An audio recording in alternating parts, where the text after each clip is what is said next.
Les universités africaines face à la promotion des diplômes pour le chômage. C'est la grande équation à plusieurs inconnues qui remet en cause le système éducatif dans la plupart des pays africains. Au lendemain des indépendances, l'intelligentsia africaine s'est très tôt surestimée. Les bourses d'État dans l'Hexagone pour former les premiers cadres africains et le programme obsolète calqué sur un apprentissage à la bureaucratie ont tracé le chemin d'un système éducatif essentiellement orienté vers la fonction publique. À cette époque, il était question d'apprendre aux colonies la gestion d'État calquée sur un modèle non africain. La démarche avait pour réponse l'offre. Mais très tôt, les nouveaux diplômés n'arrivaient plus à s'insérer dans la vie professionnelle.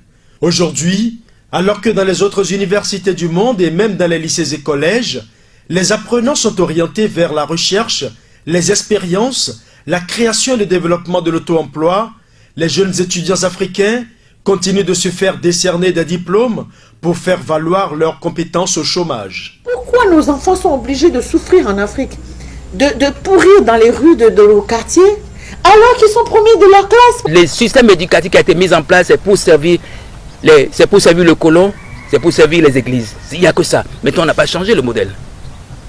Il faut dire que l'éducation a une mission.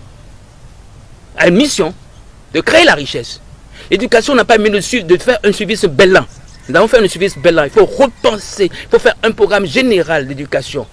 Le programme d'enseignement doit changer. Le programme, ce qu'on nous enseigne, regardez combien de chômeurs sortent.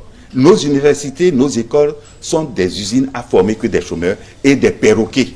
Des gens qui savent réciter les choses, surtout dans la partie francophone.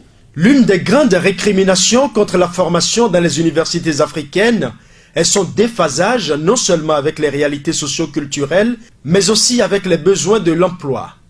Dans les facultés des universités publiques, les amphithéâtres sont pleins à craquer et pourtant chaque année, de nouveaux bacheliers sont déversés dans ces mêmes facultés.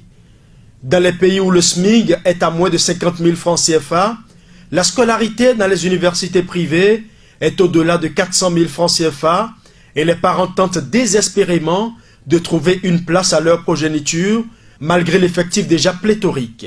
Et même si les universités privées viennent en aide, le constat reste le même à la fin de la formation, l'emploi n'existe pas.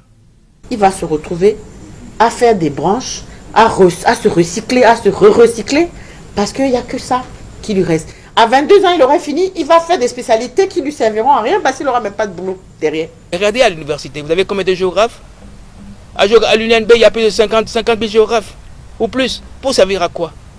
Il y a plus de chômeurs, on forme de plus de chômeurs, pour servir à quoi? Mais reflétons, donnons l'éducation, donnons-nous un sens. L'éducation doit être efficace, avec un plan d'ensemble, prise en charge par la main, partout. Et l'éducation, ce n'est pas uniquement l'école qui est là, c'est l'école des parents, l'école de la rue, toutes les écoles et tous les médias doivent prendre ça en charge. Faites un beau, allez au marché d'Antokpa. La dame d'Antokpa ne fait pas faillite.